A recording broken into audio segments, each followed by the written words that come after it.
Bonjour à tous et me revoici pour une nouvelle vidéo qui traitera de l'actualité et précisément de l'élection de Donald Trump. Tout d'abord, gardons en tête que la politique institutionnelle n'est jamais le choix du meilleur mais du moins pire. En ce sens, soyons très satisfaits de l'élection de Donald Trump. En effet, Hillary est ce qu'on peut appeler une va-t-en-guerre, à l'instar d'un Bernard-Henri Lévy. Sa citation suivante l'atteste clairement. « Je veux que les Iraniens sachent que si je suis élu, nous attaquerons l'Iran. » Et nous savons les effets désastreux que crée la déstabilisation du Moyen-Orient, autant sur place directement que dans nos pays occidentaux, via le terrorisme et l'arrivée massive de clandestins sur notre sol, pour ne parler que de ça. En parallèle, nous avons Trump, qui encense légitimement les gouvernements autoritaires, nous expliquant qu'avec Saddam Hussein et Kadhafi, le monde arabe se porterait beaucoup mieux, et qu'il faut traiter avec Bachar al-Assad, qui est un président convenable, tout l'inverse de ce que dispensent les médias conventionnels, voulant nous faire croire que Bachar est un arabo-Hitler, un dictateur sanguinaire prenant un malsain plaisir à tuer son propre peuple. En bref, de la propagande fantasmée, distillée dans les consciences populaires pour tenter de justifier l'ingérence de nos pays au Moyen-Orient.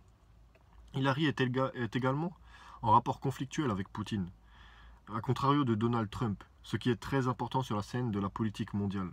Un conflit profond entre USA et Russie pourrait nous mener vers une troisième guerre mondiale, ce qui aurait été plausible avec Hillary au pouvoir. Trump nous évite donc des tas de conflits, USA, Russie, ingérence au Moyen-Orient, etc. Deux points qui sont déjà essentiels. A noter également que Trump est certes un milliardaire, comme le répètent inlassablement les médias mainstream, mais un milliardaire qui s'est fait tout seul.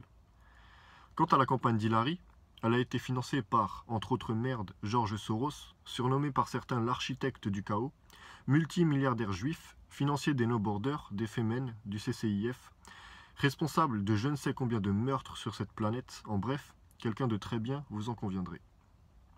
La campagne d'Hillary a aussi été soutenue et financée par le Planning Familial, association pro-avortement qui est plongée dans des affaires de trafic de fœtus.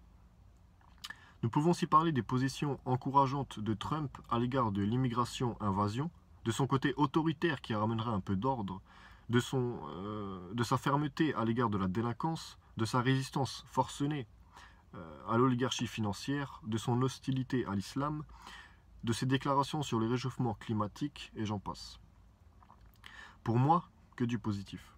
Même si je suis très loin d'être en total accord avec l'entièreté du personnage, je suis sincèrement heureux et satisfait de son élection.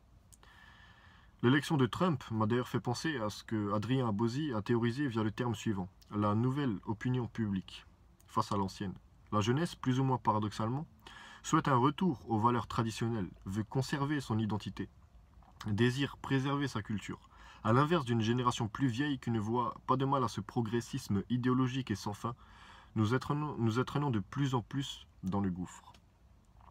En bref, pour finir, je dirais qu'un seul effet de l'élection de Trump aurait pu suffire à mon bonheur. La tête dépitée des gauchistes et leur position de fœtus malade, à l'instar d'un juif ayant perdu 10 centimes dans la rue.